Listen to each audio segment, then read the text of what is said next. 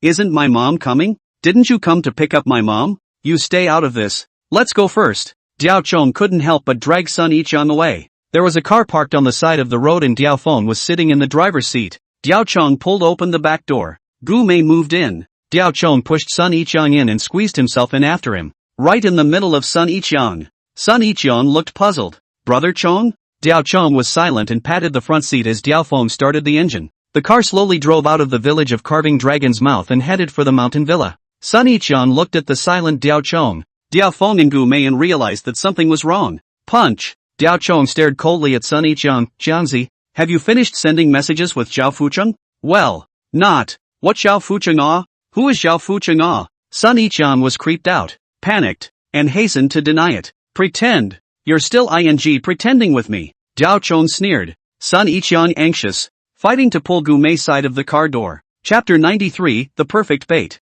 Sun Ichang, despite everything, reached out to pull the door on Gu Mei's side of the car, and also wanted to jump out of the car to escape. Gu Mei reached out her finger and gently tapped it on the back of Sun Ichang's hand. Hey, be a good boy and sit still. It's dangerous for you. Sun Ichang immediately shuddered in pain, and his hand involuntarily shrunk back, busy reaching into his arms again to try to get something. Is that what you're looking for? Gu Mei looked at Sun Ichang with a smile and shook the hidden cell phone he had hidden on his body, which turned out to have long been pulled out by Gu Mei's hand. Sun Ichang was dumbfounded as Gu Mei pointed her cell phone camera at his face and unlocked it. I will help you see well, the recent contact. Ha, Zhao old dog. Does Zhao Fucheng know that you scold him like this behind his back? Sun Ichang looked at Gu Mei with hatred, and he realized that this seemingly harmless woman was not a good person. Diao Chong quietly looked at Sun Ichang and asked in a deep voice, why? Seeing that things had come to a head, Sun Ichang instead calmed down and shrugged his shoulders. What a boring question.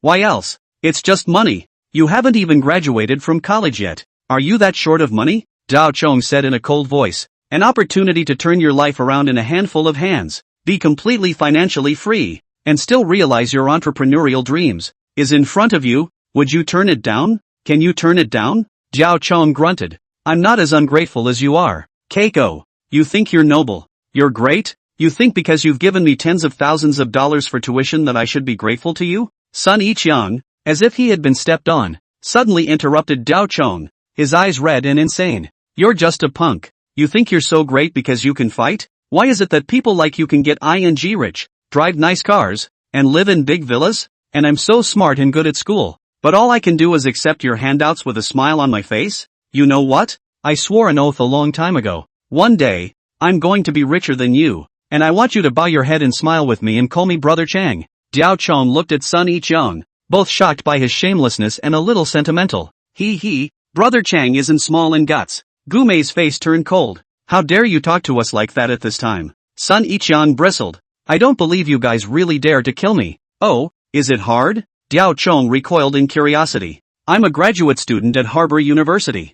I'm also the vice president of the university's student council, the secretary of the hospital's youth league, and the representative of the outstanding party members. Sun Ichang's face was self-satisfied and spiteful. You're going to stir up a big mess if you kill someone like me. You can't account for it. Diao Chong, Diao Feng, and Gu Mei looked at each other, and then they laughed together in a ha-ha-ha manner. Keiko, look what's that? Diao Chong reached out and pointed to the sea in the distance. The ocean, the endless ocean. Do you know how easy it is to make a man die in the ocean without a sound? You could have walked into the ocean and killed yourself because you were stressed and couldn't think straight. You could have been swimming in the ocean and had a sudden cramp and drowned. You could have been helping out with a fishing trip and got dizzy with low blood sugar and fell headfirst into the ocean. And your body wasn't even recovered. Diao Chong said blandly, and Sun Ichang's face went green for a while. And that's just a sea. See this traffic on the road? See the mountains over there? See the mudflats and marshes over there? There are actually many. Many ways to make someone die unexpectedly. To make someone disappear from this world.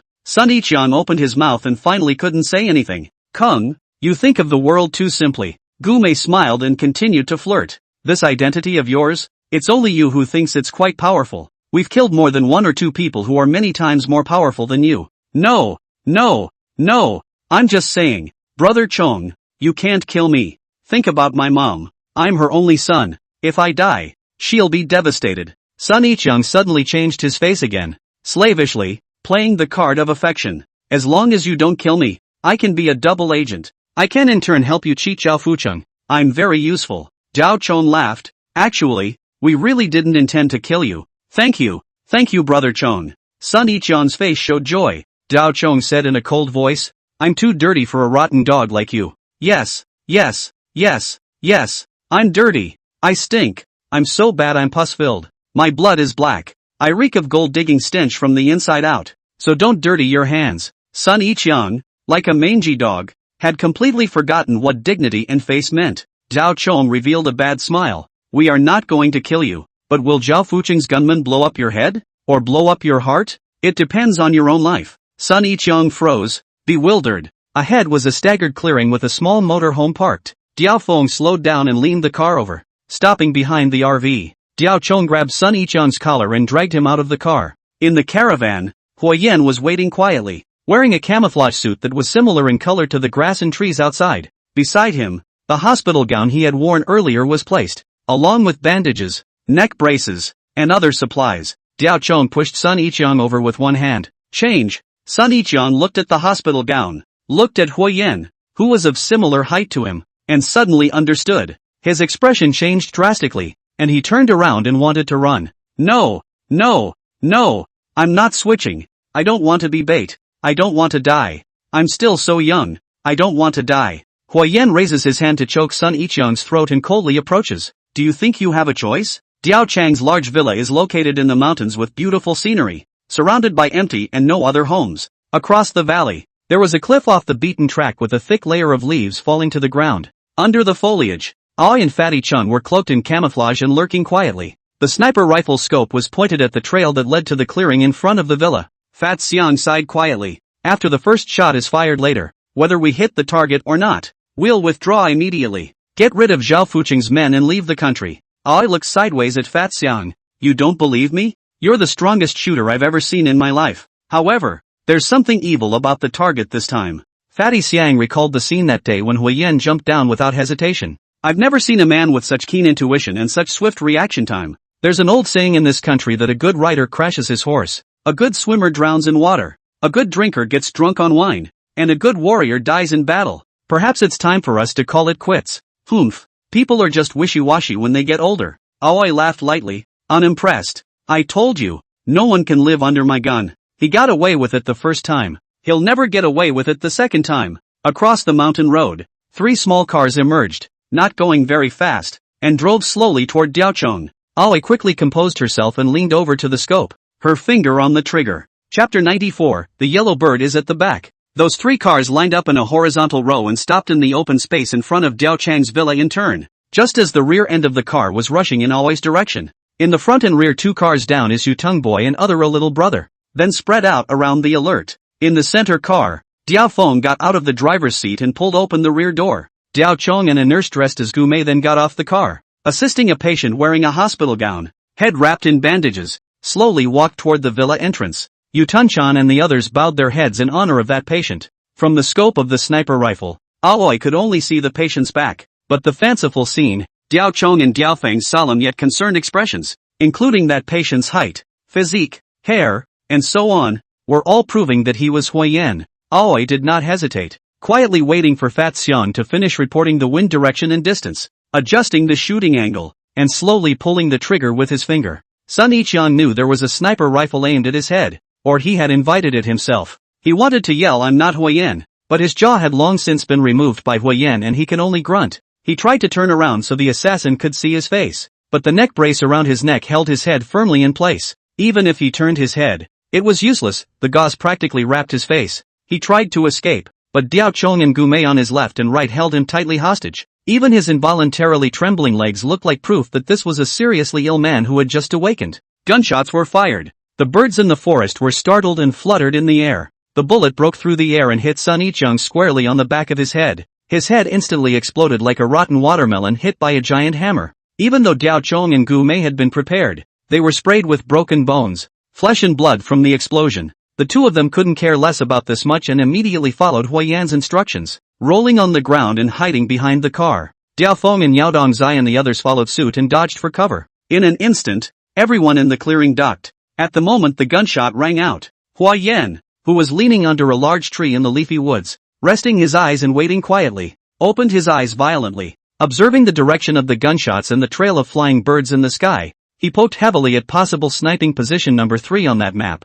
then hurried at a brisk pace. It's time to meet the sniper killer face to face and straight on. Aoi shot her head off and didn't shoot at anyone else. Her eyes were only on Hui Yan. Aoi twisted her head to look at Fat Xiang with a self-satisfied expression. I told you so. No one will survive my gun. Fat Xiang was silent, holding up his observation mirror, scanning the open space in front of the villa, his eyes lingering on Sun Ichung's headless body for a long time. The bullet's powerful force not only exploded his head, but also ripped his clothes away the moment he twisted and fell, revealing his white backside. Suddenly, Fatty Xiang stood up in a huff, and at the same time, he also yanked up Aoi with one hand. The one who was killed was a fake decoy, not the real target. It was a trap. We were exposed. No way. Aoi didn't believe it. He doesn't have a wound on his back. There's no way you didn't cause a wound the last time you hit the rock behind him. Move. Aoi froze in shock, twisting her head to look at the vacant lot in front of the villa with an annoyed expression. Fatty Chung couldn't help but pull Aoi away at a fast pace.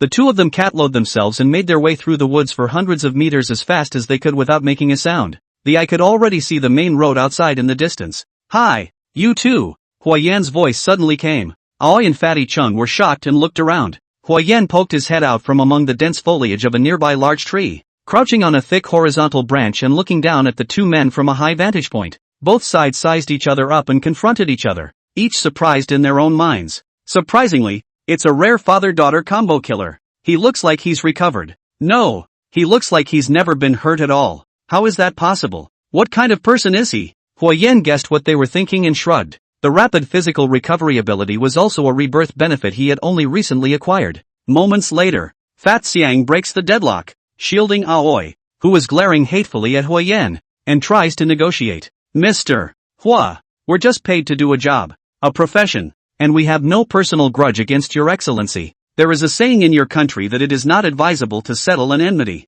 The main road leads to the sky, each goes his own way, and when we meet in the jungle in the future, we will surely be rewarded. Hui Yan smiled and gently shook his finger. Excuse me, I hate having a gun pointed at my head. In this instant, the gently smiling Fat Xiang suddenly shortened his body, and Aoi, who was hiding behind him, had already lifted her gun and pulled the trigger at Hui Yan. Father and daughter are also considered to be well-matched and on the verge of a crisis. Only, they were facing Hui Yan, while Fat Xiang's body would still be moving. Hui Yan had already predicted their next move. Hui Yan leapt up from the tree, and the bullet flew past the soles of his feet, hitting somewhere. The moment he landed, Hui Yan stomped over the catatonic Fat Xiang with another heavy kick. Aoi sprinted back and tried to fire a second shot. Hui Yan couldn't possibly give her another chance, striding forward and grabbing the gun with a chopping hand, and with a slight force, he snatched it hard. Hui Yan turned his gun around and was poking Aoi directly. The muzzle burned by the bullet that had just discharged at high speed scalded through Aoi's coat, leaving charred black marks on her body and the smell of roasted meat wafting out. Sir, no no no. Fat Xiang climbed up, arched his hands repeatedly, and begged. We are willing to serve your excellency, and we are free to kill whoever your excellency needs to kill. Aoi is a sniper genius like no other in a million, and will definitely be very useful to your excellency's cause. Hui Yan interrupted Fat Xiang and said coldly, any dog that works for Zhao Fucheng must die. Before the words fell, Hui Yan directly pulled the trigger. The close-range shot blew the entire upper half of her body off, and the lower half of her body wooded up for 2 steps and fell down with a thud as well. In front of the Diao family villa, Diao Chong, Diao Feng, and Gu Mei all stood up and looked in the direction where the gunshots rang out one after another. Hui Yan aimed his gun at Fat Xiang. Fatty Xiang looked at Aoi's corpse and smiled ruefully and bitterly. Aoi, Daddy is here. Hui Yan pressed the trigger again, and Fat Xiang lay down next to Aoi's stump. Hui Yan didn't look at the father and daughter again, carrying his sniper rifle and quickly leaving. After walking out dozens of steps, Huiyen penetrated out of this dense forest and just stepped into a clearing. A man suddenly appeared in the bushes in front of him, also with a gun in his hand, aiming it at Huiyen. Huiyen also reacted quickly at that moment, raising his gun and aiming it at the visitor. Immediately afterward, several more people emerged from all directions, all of them aiming their guns at Huiyen. They were all wearing police uniforms. Chapter 95, A Deadly Chain of Events. Huiyen confronted the first policeman who popped up with his gun raised, while the other 4 policemen all raised their guns and aimed at Huiyen. The two sides were at a standstill for a while. These few policemen obviously didn't expect Huiyen to react so quickly, and before they could shoot, he in turn raised his gun and aimed it at the leading policeman. Moreover, Huiyen had a powerful sniper rifle in his hand, and at this point, they no longer dared to shoot easily. Huiyen believed that he could have pulled the trigger faster and knocked down the policeman across the street, but there was no way he could have escaped from the guns of the other 4 policemen. Huiyen coldly surveyed the opposite policeman, recognizing him as Gao Mingyu, the head of the criminal police team of the lower district branch of Seaport City, and the other 4 policemen were naturally all his men. Team Gao, what a good play. Ambush me here for a long time, right? Huiyen, put the gun down and raise your hands. Gao Mingyu shouted sternly. Huiyen laughed, and then obediently let you guys shoot me at random? What's all this nonsense? Gao Mingyu was still carrying the authority of a police officer. We are the people's police. All you have to do is put down your gun and honestly go back with us to be investigated. And how we'll just shoot the suspect. Huiyen laughed even louder, like he had heard a bumbling to ridiculous burst of bad jokes. Team Gao, it's fine for you to hoodwink the uninformed commoners with these grandiose words. Would it be too inviting to laugh if you pull this with me? Huiyen's face changed abruptly, his voice cold and full of sarcasm. Last year you led a team to catch a burglary suspect and accidentally broke your foot during the chase. You then beat the suspect to vent your anger, directly beating the person to death by asphyxiation from vomit. And then you also privatized hundreds of thousands of stolen money. It's something you really don't think anyone in the harbor criminal police community knows about. You guys are all in on it, right? Gao Mingyu's face was ironic, and the 4 remaining policemen also looked gloomy. This kind of thing is more than once, right? If it is not how Tianshi cover you, Zhao Fuqing paid people to smooth out the family members of the parties. You'd be squatting in jail right now, and you'd still be wearing this uniform. How Tianshi had once served as the head of the lower city branch, and Gao Mingyu was the beloved one he had promoted. Several of Zhao Fuqing's black dens are also located in the lower city. Huiyen, do you really want to be stubborn to the end? Gao Mingyu's voice was no longer as neutral as before. Trouble the high team to recognize the situation. Failing to kill me with a direct sneak attack. You've already failed in this operation. Huiyen shrugged, his finger tightening on the trigger. I may die, but you will definitely die before me. Hi team. Gao Mingyu's arm that was holding up the gun trembled slightly, and beads of sweat seeped out faintly from his forehead. In a secret room on the top floor of Fuqing Mansion, Zhao Fuqing and Hao Tianshi were staring at the big screen, which showed the images of the two sides facing each other with guns raised, transmitted back from Gao Mingyu's body camera. Asterisk. Zhao Fuqing looked annoyed. Are your men any good? 5 people. 5 guns. They can't even kill one Huiyen. Hao Tianshi was even more anxious and annoyed and sneered back. How dare you? How's the killer you found? Didn't you say he's the strongest robber in Malaysia? After 2 attempts, he didn't even hit Huiyen, and his gun was surrendered. And that graduate student informant of yours? What's wrong with your brain? You don't even know you've been cheated? And you got us into it too. I beg you to get it right. You're the one who can't get it right now, and I'm the one who's wiping your ass. Ah, the emperor of the harbor underground. Stop bickering, Zhao Fuqing interrupted sternly. Have the others just beat Huiyen to death? What about Mingyu? Hao Tianshi froze. It's just a death. Blame it on his bad fate. Zhao Fuqing spread his hands. Doing this kind of thing will always have sacrifices. Hao Tianshi cursed angrily. Zhao Fuqing, you're ing crazy. I'm calm. Such an opportunity is rare. Huiyen must die today. If you can't get down, I'll do it. Zhao Fuqing picked up his cell phone and dialed a number, commanding in a cold voice. Wang Cheng'an, shoot Huiyen immediately. Hao Tianshi was stunned and looked at the policeman standing to the left of Huiyen in the picture. Asterisk. Zhao Fuqing, you dare to privately develop my people. Zhao Fuqing didn't bother, signaling Hao Tianshi to shut up and continuing to command into his cell phone. I'll give you $50 million.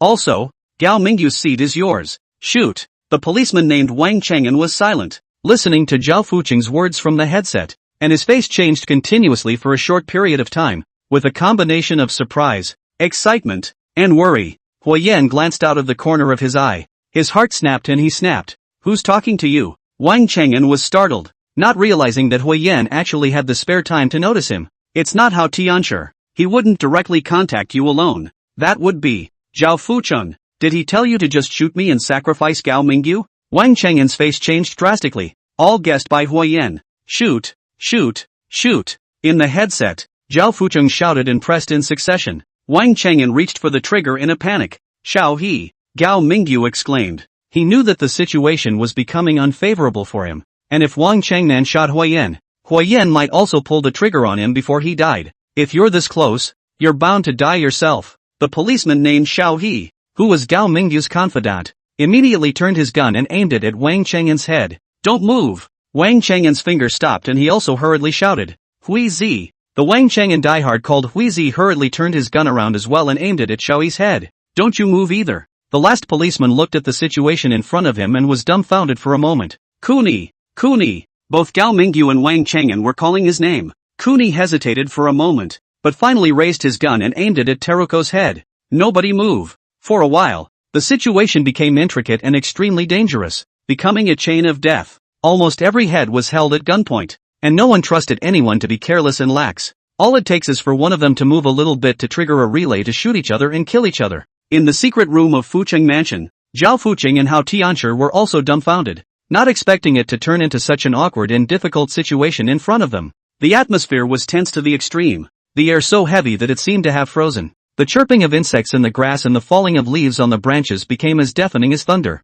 Hui Yan's line of sight swept over Gao Mingyu and the others who had raised their guns in opposition to each other and mockingly laughed. Wonderful! Too wonderful! A vivid demonstration of what it means to be deceitful, what it means to kill each other. You guys are a really good bunch of cops. Gao Mingyu, Wang Cheng'an and the others were embarrassed and nervous. It's not a good idea to just freeze up like this. Why don't I just come and help you guys out? Hui Yan smiled broadly as he stepped forward, gun in hand, and approached Gao Mingyu straight. Chapter 96, I'll keep an eye on you. Hui Yan approached Gao Mingyu straight away, treating the two pistols still aimed at him as if they were nothing. Don't move. Don't you move. Gao Mingyu called out nervously, his voice already shaking. Don't be afraid. I'm just saying hello to Secretary Hao. Hui Yan pressed the butt of his gun against his waist, holding the gun in one hand, freeing his left hand and waving it at the hidden camera on Gao Mingyu's chest. Secretary Hao, are you there? Can you hear me clearly? Long time no see. Hao Tianshi in the secret room looked at Hui Yan's smiling face on the big screen with an iron color. Next to him, Zhao Fucheng was even more hateful. Hui Yan signaled Gao Mingyu, turn on the external playback and let me have a chat with Secretary Hao. Gao Mingyu hesitated. Move faster if you don't want to die here. Hui Yan snapped. Gao Mingyu was taken aback and hurriedly freed one of his hands and pulled off the headphones. Secretary Hao, it's okay if you don't want to talk right now. I'll show you something first, and later you'll beg to talk to me. Hui Yan's left hand pulled out his cell phone and tapped it a few times, holding the screen up to the camera. That video of Hao Tianshi squirming on top of a girl in a small white building was playing on his cell phone. Secretary Hao, look familiar? It looks like you. Hui Yan tapped the pause play button. Do you want me to keep putting it on? Want to show all these men of yours how majestic you are in bed? Why do you? You have this? Hao Tianshi's voice finally came from over there, incredulous and panicked. Ah, didn't Zhao Fucheng tell you? He secretly recorded it. This is not the only part. There are a lot more exciting, and you're not the only one. Amazing who easily flirts with teasing fire. He had it all hidden in a hard drive that I snatched away for days. He didn't really tell you, did he? Oh, yeah, he thought I couldn't crack it. Hey, Zhao Fucheng is right next to you. Ask him yourself. Hao Tianshi, furious with rage, pounced on the dazed Zhao Fucheng beside him and grabbed him by the neck. Asterisk asterisk asterisk asterisk you Zhao Fucheng. You mother asterisk asterisk asterisk asterisk ing bastard. Gao Mingyu, Wang Cheng'an, and the others were dumbfounded as they listened to Hao Tianshi's angry curses, realizing that they were involved in untold trouble. Secretary Hao, please, you and Zhao Fucheng are having a good dogfight later. Hui Yan coldly interrupted Hao Tianshi. Now first, I'm going to tell you dogs to put down all your guns and get the hell out of here right now. Zhao Fucheng pushed Hao Tianshi away and growled at him in turn. Can't let go. Old Hao, we can settle our score later. Hui Yan has already cracked the hard disk and got the video. If we let him go today, everyone will be in big trouble. Hao Tianshi frowned with a hesitant expression. Secretary Hao, you don't really think you'll be fine if you kill me now, do you? What I just showed you was just a small backup. Hui Yan leisurely persuaded. If I die here today, I guarantee that in less than an hour, all those videos of you will be sent to all levels of the disciplinary committee and spread to all relevant platforms at home and abroad. And it's never just you, but also those behind you, such as. Huayan paused before slowly speaking again. Mayor Su Bao Liang Su. Hao Tianshi's body jolted, glaring hatefully at Zhao Fuqing and cursing him silently. Don't listen to him, hurry up and order him to be killed. Zhao Fuqing saw that Hao Tianshi had already faltered, regardless of the rush to urge. As long as he's dead, everyone else is nothing to worry about. We can handle it. I've got the money. You've got the power. You can definitely handle it. There's nothing we can't handle. Hao Tianshi was silent. His heart was swaying fiercely. The series of changes overwhelmed him. The hands of Gao Mingyu, Wang Chang'an, and the others were shaking, and they became more and more at a loss as to how to end this. Huayan glanced at the sky out of the corner of his eye as a drone flew over distantly. Secretary Hao, hear the buzzing? Drones, flown by my people, are already filming us here. If you really want to do it the hard way, everything that happens here will also be spread out. Think about that picture. It is also quite exciting and powerful. In a little while, those brothers of mine will be rushing over. They're not as good-tempered as I am, and I'm afraid you'll have an even worse time then. Hao Tianshi was silent, and Zhao Fuqing was anxious. Have you considered it clearly? Huayan coldly snapped. Hao Tianshi, within 3 counts, give me an answer. 3, 2, good. Hao Tianshi hurriedly stopped. Gao Mingyu, Wang Chang'an, Xiao He, Hui Zi, Agua. Put down your guns. Zhao Fuqing crumpled against the sofa. This opportunity was gone again. This time, he had already put in all the effort and preparation, convinced that he could definitely succeed, and he actually still hadn't been able to mess with Huayan. Did Huayan really crack the hard disk? Didn't Jiang swear that no one could crack it? How come this guy can't die? Is he really my fated nemesis? Zhao Fuqing steeply somewhat dared not think down. Gao Mingyu and Wang Chang'an and the others were still a bit hesitant, not knowing what would happen to Huayan after they put down their guns. Don't worry. I'm not crazy enough to kill cops outright, and 5 in one breath. Although you guys don't deserve to be cops at all. Huayan finished his speech and took the lead in dropping the muzzle of his gun. Gao Mingyu let out a long sigh of relief. The arm holding the gun gave out and hung down helplessly. Wang Chang'an and the other 3 couldn't wait to put down their guns as well. The confrontation and immense pressure they had just been under for a while was already on the verge of breaking them down. Huayan waved at Gao Mingyu, who approached suspiciously. You know what? I hate it when people put a gun to my head. As soon as the words fell, Huayan had already blasted Gao Mingyu's face with a lightning-like punch. Gao Mingyu was hit and fell out. Half of his face was bloody and blurred. His nose and eyes were wildly flaring in pain, and he groaned and rolled on the ground. Wang Chang'an and the others were so shocked that they all backed away, and Huayan coldly swept them away. Please, do less evil. Be a little bit more like police officers, okay? Stop trashing the uniform. Huayan pointed to his eyes. I'll be watching you guys. Several people, Wang Chang'an, couldn't help but nod their heads in succession. Huayan didn't bother to look at them anymore and turned around to stride away. In the secret room of the Fuqing mansion, Zhao Fuqing and Hao Tianshi both sat disheveled and speechless for a long time. Zhao, look what you've done. What kind of people have you pissed off? You've set us all on fire. Hao Tianshi also no longer had the ability to scold and fight Zhao Fuqing. Murmured, struggling to get up and go out. Old Hao, you do not go ah. Let's quickly discuss what to do next now. Zhao Fuqing went to grab Hao Tianshi's hand. Hao Tianshi ducked away, as if he didn't want to touch him again, and shook his head. Things have developed to such a state. It's no longer a problem that I or you can solve. I have to report it to Mayor Su in a hurry. You, wait. Hao Tianshi pushes the door.